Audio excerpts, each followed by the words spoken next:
నువ్వు రేపులు చేసేస్తాను అంటున్నావు. సీతాదేవి తర్వాత ద్రౌపది ఏ టీషర్ట్లు వేసుకున్నారా రేపులు అయ్యాయి? దేవుళ్ళని అడ్డం పెట్టుకొని నోటికి ఎంత వస్తే అంత వాగుతా ఉన్నారు. మీకు ఇక డైరెక్ట్ గా చెప్తా ఉన్నాను. నాన్ వేషన్ అనే ఒక పర్సన్ సీతాదేవిని గిట్లా ఏ విధంగా చూడొచ్చు ఇలాంటి మూర్ఖులు? అలాంటి మూర్ఖులని ఇప్పుడు ఆయనకు ఉన్నాయే 2 గోషలు, చిన్న చెడ్డి మీదికైనా ఒక టీషర్ట్. మన పురాణాలను అవమానం చేశాడు, మన చరిత్రను అవమానం చేశాడు. అలాంటి వాడిని ఇంకా వదులుతున్నామా? యూనో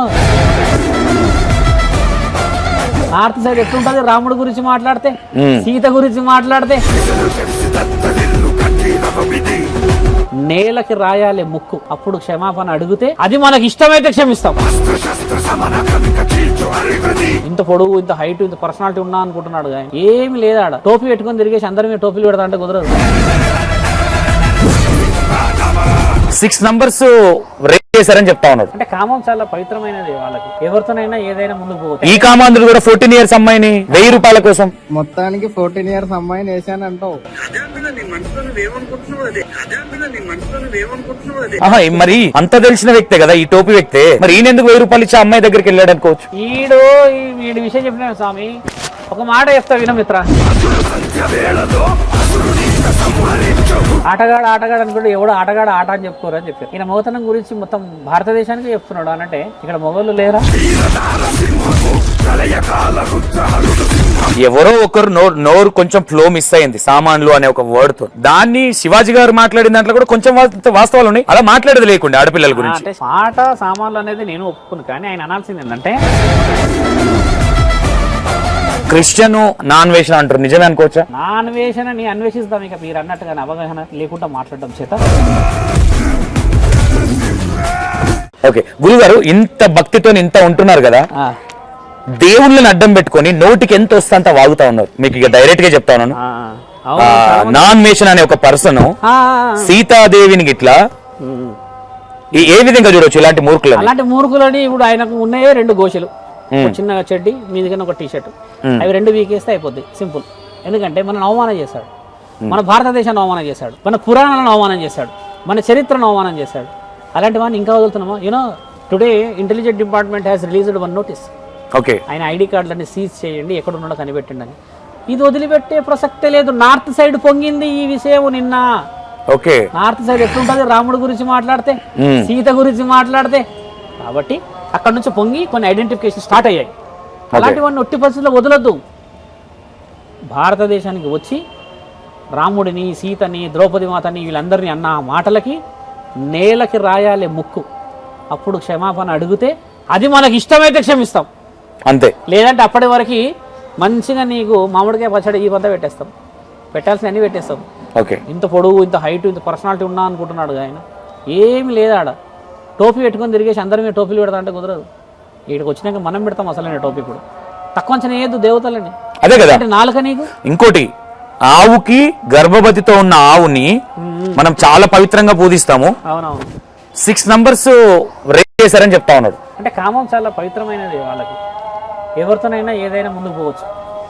ఈ కామాంధ్రుడు కూడా 14 years అమ్మాయిని అంటే 1000 రూపాయల కోసం, 1000 రూపాయల కోసం అమ్మాయికి ఏదో అవసరం ఉండి అడిగితే అలా అడిగారు. అంటే వాళ్ళందరూ అవగాహన లోపితం స్వామి. తల్లిదండ్రుల పాత్ర చాలా ముఖ్యమైనది ఇందులో. పిల్లలు ఎక్కడ పోతున్నారు, ఏం చేస్తున్నారు, ఎలా వస్తున్నారు. మరి అంత తెలిసిన వ్యక్తే కదా ఈ టోపీ వ్యక్తే, మరి ఈయన ఎందుకు 1000 రూపాయలు ఇచ్చి అమ్మాయి దగ్గరికి వెళ్ళాడు అనుకోవచ్చు. వీడి విషయం చెప్పిన స్వామి, ఒక మాట చెప్తా వినమిత్ర. విషయం ఉన్నాడు, విషయం ఉందని చెప్పుకుంటాడు.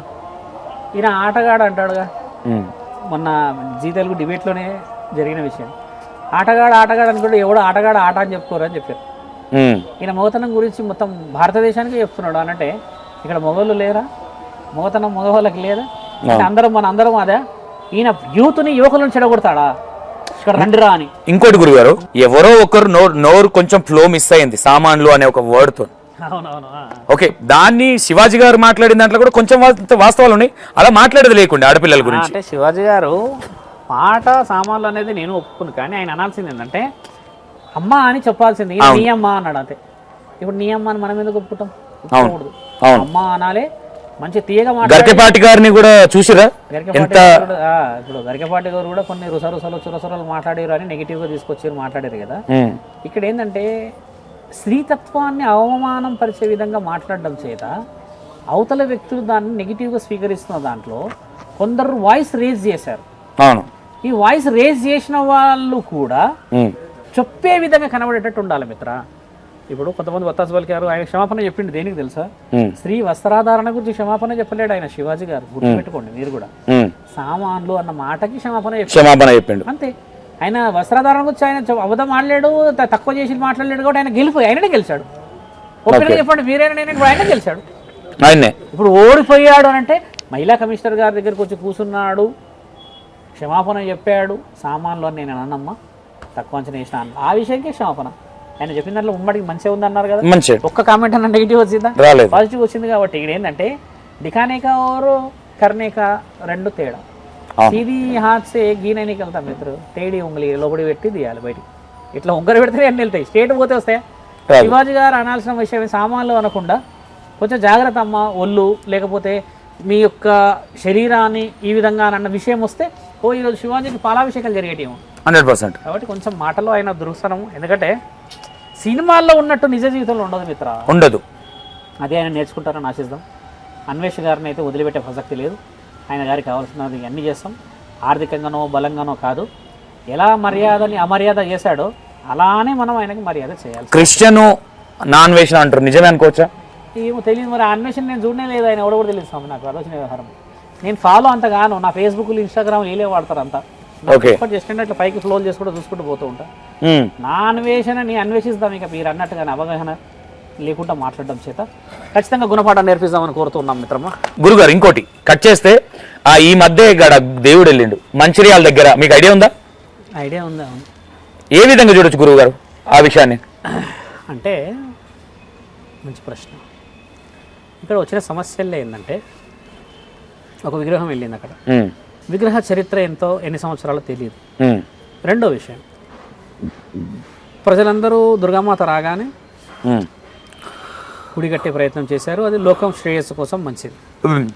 నా ప్రశ్న ఏంటంటే, ఇంట్లో కాదు బయట, అది మళ్ళీ బయట కాబట్టి గుడి కట్టుకోవడానికి మనం సహకరిస్తాం, అది వేరే విషయం.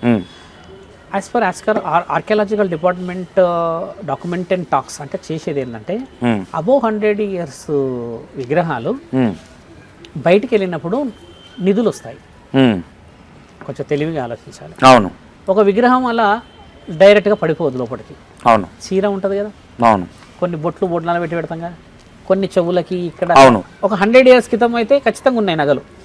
100 years క్రితం నగలు అయితే ఎక్కువ ఉండే, ఇప్పుడైతే లేకపోవచ్చు విగ్రహాలకు కానీ. ఓకే. కాబట్టి అలాంటిది ఏది బయటికి రాలేదు, అంటే కాలగర్భంలో కలిసిపోయి ఉండొచ్చు బహుశా. కాబట్టి ఏంటంటే దేవత ఇప్పటిది విగ్రహం, ఈ ఆధునికమైన కాలం విగ్రహమే అది. ఇప్పుడు విగ్రహమే, ఇప్పుడిప్పుడు బొమ్మాడి విగ్రహం, ఎప్పుడుదో కాదు. ఎవరైతే సాధువులు వచ్చి చెప్పారో చేశారో ఆ సాధువులు అయితే ఇంతవరకు రాలేదు, మళ్ళీ వచ్చిర్రు చెప్పారు వెళ్ళిపోయారు. ఆ సాధువులు అయితే ఇంటర్వ్యూ ఇవ్వలేక మీకు, ఆ సాధువులు అయితే పొలిగా మాట్లాడారు కదా. విషయం వివరణ గమనించండి. పులిలాగా చేస్తున్నాడు ఒక ఆయన అక్కడ, ఇట్లా పులిలాగా చేస్తున్నాడు చూసారా. ఇప్పుడు అమ్మ దుర్గామాత సింహం పులి మీద ఉండడం చేత ఇది ఎక్కడ ఉండేది క్లారిటీ వాళ్ళు ఎక్కడ, ఏ ఊరిది? మంచిర్యాల పెద్దపల్లి, మల్కపల్లి, మల్కారం, ఏదో ఊరు మంచిర్యాల మల్కపల్లి ఏదో ఉందా చేస్తున్నారు. అంటే ఎంత అవమానం. మళ్ళీ చూడండి ఇక్కడ నాకు ఇదే పిచ్చకోపం వచ్చేది అక్కడే. అంటే నాకు వచ్చిన ఇన్ఫర్మేషన్ ఏంటంటే 3 to 4 months బ్యాక్ వాళ్ళే పాతి పెట్టి ఒక దందా చేయడానికి మళ్ళీ వీళ్ళు కొంతమందికి డబ్బులు ఇచ్చి పిలిపించుకొని కొంచెం పోర్ట్రేట్ చేశారన్నారు కదా. అవును. ఇప్పుడు అది నేను నమ్ముతా, ఎందుకంటే 3-4 నెలల క్రితం జరిగిన విషయం నేను నమ్ముతాను. దాంట్లో అవాస్తవం నిజంగానే ఉన్నదని నమ్ముతాను. కొంతమంది పురోహితులు వాళ్ళు వీళ్ళు కలిసి చేతులు కలుపుకొని అమ్మవారు చేశారని నేను నమ్ముతాను. అక్కడ దందా చేద్దామని ఇంటెన్షన్ అనుకోవచ్చు అనడం కంటే ముఖ్యమైన విషయం ఏంటంటే, మళ్ళీ ఇక్కడ ఇంకో ప్రశ్న ఏం వాడచ్చు అంటే, ఆ విధంగానైనా భక్తి వచ్చింది, కనీసం గుడి కడతారు. ఇప్పుడు నువ్వు ఉన్నావు మిత్ర, నువ్వు దొంగవే అనుకో, కానీ నువ్వు ఆడ దుర్గామాతను పెట్టిన తర్వాత నువ్వు దొంగవి, అమ్మ కూడా దొంగ విగ్రహం అని రాని నేను దుర్గామాతను చూసే వస్తా. కాబట్టి కనీసం ఆ విధంగా పుణ్యం రాని అని నా కోరిక. నేను అందుకే అప్పుడు మాట్లాడలేదు. చాలా మంది నాడు పిలిచారు మంచిర్యాలలో, నా పేరు మీద కూర్మేశ్వర ఆలయం గుడి కడుతుర్రు. అంటే నేను ఆ గుడికి ఒక ఏమంటారంటే నా సాన్నిధ్యంలో నడుస్తుంది ఆ గుడి. ఒక శివలింగము మొత్తానికి అయితే వాళ్ళు నా దగ్గరికి వచ్చే నా సలహాల ప్రకారంగానే నేను ఎట్లా కట్టాలని చెప్పినా, ఏం చేయాలని చెప్పి దానికి ముఖ్య అధ్యక్షతన నేను పోయినా. కొన్ని విషయాలు గురు పూర్ణిమ మాట్లాడితే నేను చెప్పినట్టు గుడి పని నడుస్తుంది ఆడ. కడదాము, శౌరుద్ర సాధు గారు చెప్పినట్టుగా చేద్దామని నడుస్తుంది కదా. నాకు అలానే చాలా ఫోన్లు మంచిర్యాల నుంచి వచ్చినాయి, మీరు వస్తే 10 నిమిషాల్లో అన్నీ చేద్దాం. నేనేమన్నా అంటే నేను రాను. ఆ విధంగానే నా దేవత వచ్చిందని నమ్ముతురు ప్రజలు. పబ్లిక్ బాగుపడాలి, గుడి గోపురాలు కట్టుకోవాలి. మనం ఆ దేవతలు దుర్గామాత 100 సంవత్సరాల క్రితంలో రాయి అయినా ఇప్పుడు నిన్న మొన్న రాయి అయినా దుర్గామాత కాబట్టి నమ్మి ముందుకు పోవాలి. ఇప్పుడు ఇక్కడ ఏం జరుగుతుంది? శ్రీకాళహస్తిలో శివుడు కళ్ళు తెరిచిండని స్టార్ట్ చేశారు. అవును, అందరు లైన్ కట్టిరా. అవును, నేనేమన్నా అది అవాస్తవం అని చెప్పిన. కలియుగంలో లేనే లేదన్నా. ఇంకో విషయం మళ్ళీ ఏం చేశారు, కాశీనాయన ఆశ్రమంలో దగ్గర 7 మంది చనిపోయారు మొన్న వైకుంఠ కింద పడి చనిపోయారు. అంటే ఇక్కడ ఏం జరిగింది, ప్రజలు ఉద్దేశించి ఎక్కడికైనా పోవచ్చు మిత్రమా. విగ్రహం గురించి అని చెప్తే మీకు వచ్చిన ఇన్ఫర్మేషన్ నాకు వచ్చింది కాబట్టి ఇక విగ్రహాలు కట్టుకోవాలి, గుళ్ళు కట్టుకోవాలన్న ఆకాంక్ష. కానీ వాళ్ళందరికీ చెప్పాల్సింది ఏంటంటే దేవత అయిష్టంగా కూర్చోవద్దు. ఇది మాత్రం నిజం. దుర్గామాత ఆడ కూర్చునేది శాసనం, స్థల శాసనం ఉండాలి, స్థల పురాణం ఉండాలి. స్థల పురాణం లేదు దేవత కూర్చోదు. ఇది మన ప్రశ్న, చాలా కష్టమైన ప్రశ్న. అది తెచ్చుకో, పెట్టుకో, కానీ ఏ అర్హతతో పెడుతున్నావు వాడ? ఆ స్థలం చెప్పబడిందా ఇది స్థల పురాణంలో దుర్గామాత యొక్క ఆశ్రయము, ఆశయము, ఆలయము ఈ ఊరు అని? ఇంకేదైనా వివరణనా? ఇది ముఖ్యం. ఇది లేకుండా అమ్మవారు వెలిసింది అని అంటే దాన్ని కొంతమంది సాధువులు వచ్చి చెప్పారు, తవ్వండి అని అన్నారు కదా. ఆ మొదటి రోజు మాకు వచ్చిన హెచ్చరికలు కూడా ఏందనంటే దైవం ఎక్కడైనా రావచ్చును, కానీ రుజువు చేయడానికి ప్రభుత్వం కూడా ముందుకు రావాలి కదా. ఇప్పుడు నువ్వు నేను మాట్లాడుకొని అవాస్తవం అని చెప్పి కొట్టుకున్నట్టయితే, తిట్టుకున్నట్టయితే, వాళ్ళని అవమానం చేసినట్టు కదా. మనం చెప్పడం కంటే ప్రభుత్వం ఆర్కియాలజికల్ డిపార్ట్మెంట్ వాళ్ళు వచ్చి చెప్పొచ్చుగా. ఇప్పుడు ఎవరు రాలే అక్కడికి. ఎందుకు రారంటే వాళ్ళకి లాభం ఉందిగా. మరి ఇప్పుడు గుడి కడుతున్నారుగా, అది ఎండోన్మెంట్లకు పోతుందో ఇళ్ళకి పోతుందిగా. ఇప్పుడు ఆ రేంజ్లో వచ్చిన విగ్రహాన్ని, ఆ రేంజ్లో పలుకోటి తెచ్చిన విగ్రహాన్ని ప్రభుత్వం ఉట్టికెందుకు వదిలిపెడుతుంది కదా. ఇంకోటి అక్కడ విగ్రహాన్ని నేను అక్కడికి వెళ్ళలే, చూస్తే బాగా రగడ్గా ఉంది, అంటే రఫ్ గా ఉంది. అంటే పురాణతమైన విగ్రహాలు చాలా స్మూత్ గా, నీట్ గా ఉంటాయి. స్మూత్ గా రాయి ఎట్లా ఉంటదంటే అన్ని రోజులు మట్టిలో ఉంటే సంతో అసలు నునుగు పిండి లాగా అవుతుంది, మెత్తగా. ఇప్పుడు నువ్వు ఉన్న శివలింగాన్ని కానీ ఇక్కడ ఉన్న వేరే విగ్రహాలు చూసారా, ఇట్లా పట్టుకుంటే స్మూత్ ఉంటుంది, డైరెక్ట్ లైవ్ చర్మం ఉన్నట్టు ఉంటుంది. దట్ ఈస్ కాల్డ్ ప్రాణ ప్రతిష్టాపన. ఓకే, డైరెక్ట్ ప్రాణం ఉంటుంది ఆ విగ్రహంలో. ఓకే, అది ప్రాణ ప్రతిష్టాపన.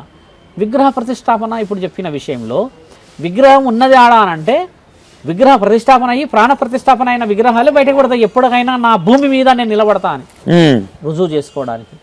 అవునా కదా? అవును. ఇప్పుడు అలాంటి రుజువులు లేవు కాబట్టి మనం వాళ్ళు చేస్తున్న గొప్పతనాన్ని గొప్పగా పొగుడుకోవడమే. ఇది మంచిది. ఈ గురువులు ఎక్కడో, ఈ సాధువులు ఎక్కడో లేరు, ఇక్కడ వాళ్ళు కాదు వాళ్ళు. ఆ సాధువులను ఎంక్వైరీ చేస్తే వాళ్ళు ఇక్కడ వాళ్ళే కాదు. ఇక్కడ వాళ్ళు అయితే మరి నువ్వు ఊరుకుంటావా? నేను ఊరుకుంటానా? ఆయన పడుకున్నా సరే మైకి పెడతాం పోయి, హౌ ఇట్ ఈస్ పాసిబుల్, ఆడనే ఉంది అని అంటావు నువ్వు పోయి. కాబట్టి మరి ఇక్కడ వాళ్ళని తెస్తావా? అరే భలే ఉండదు. ఎక్కడున్నో వచ్చేసి వెళ్ళిపోవాలి వాళ్ళు. ఇప్పుడు డైరెక్ట్గా నీకు ఎక్కడ దొరుకుతుంది తెలుసా? వాళ్ళు మానస సరోవరం హిమాలయాల్లో ఉన్న చెరువులో దొరుకుతారు వాళ్ళు. అంటే అంత బ్యాచే అలా ఉంటుంది. కాబట్టి వాళ్ళందరూ మనల్ని హెచ్చరిస్తారు.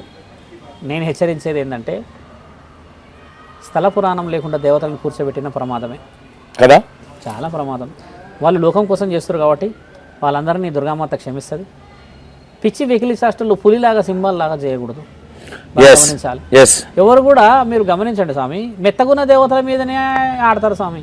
అవును, ఇప్పుడు కొన్ని ఉంటాయి ఆయుధాలు పట్టుకొని ఆడేది, నిప్పులు చెరిగే ఆటలు, లేకపోతే ఇంకేదో పెద్ద పెద్ద ఖడ్గాలు పట్టుకొని ఆడేట్లా ఆడరు. అవి ఆడితే మరి నిప్పులకి ఓరు, మళ్ళీ నిప్పులకి ఓరు, ఎందుకంటే నిప్పులు తగాలుతుంది కదా. అది నిప్పులు నీ మీద పోయిబట్ట మొత్తం పెద్ద గవేలని తీసుకొచ్చి పోస్తారు. ఓ నేను దేవతని అని. ఇది వ్యవహారం మళ్ళీ వచ్చింది పెద్ద పంచాయతీ ఇది. మరి మన ఆయన దేవత వచ్చింది, ఇట్లా పెట్టిండు. ఒక ఆయన ఆర్థికపురం పెట్టిండు, ఇట్లా తీసేసింది. తమిళనాడు ఆడమే కాబట్టి కాలేదు కదా. ఇంకో విషయం ఉంది, మరి బాధపడతారు చాలా మంది. మగవాళ్ళు ఉంటారు, మగవాళ్ళు కూడా ఇడబెట్టి ఇట్లా కాలుస్తారు కదా. పరీక్ష చేయడానికి మగవాళ్ళకి ఇడబెట్టాలి, గుర్తుపెట్టి మడమే మీద పెట్టాలి. ఇడబెట్టేస్తే మగవాళ్ళు నా శరీరం నేను నవ్వుతా, ఎందుకంటే మనది కొంచెం మందంగా ఉంటుంది, ఆడవాళ్ళది స్మూత్ ఉంటుంది, మగవాళ్ళది ఇడబెడతారు. ఇడబెడితే చేస్తారు. అలా కూడా చేశారు మొన్న. చేసి ఇడబెడితే ఆయన ఉరుకుడేట. తర్వాత పక్కన పంతులు ఒకటి ఇచ్చిరట వేసి, నా మీద చేస్తారు ఇవన్నీ అని. ఆయన ఇటు పెట్టమన్నారట. వాడు మానవుడు నా సలహా నాతో మాట్లాడితే నేను చెప్పిన ఆయనకి ఇటు పెట్టిండాడు. అయిపోయి ఇట్లా కొట్టిందట టప్పని అంటాడు. నా దొడకేసి కొట్టేశాడండి ఆయన గారు అంటాడు ఆయన నుంచి ఫోన్.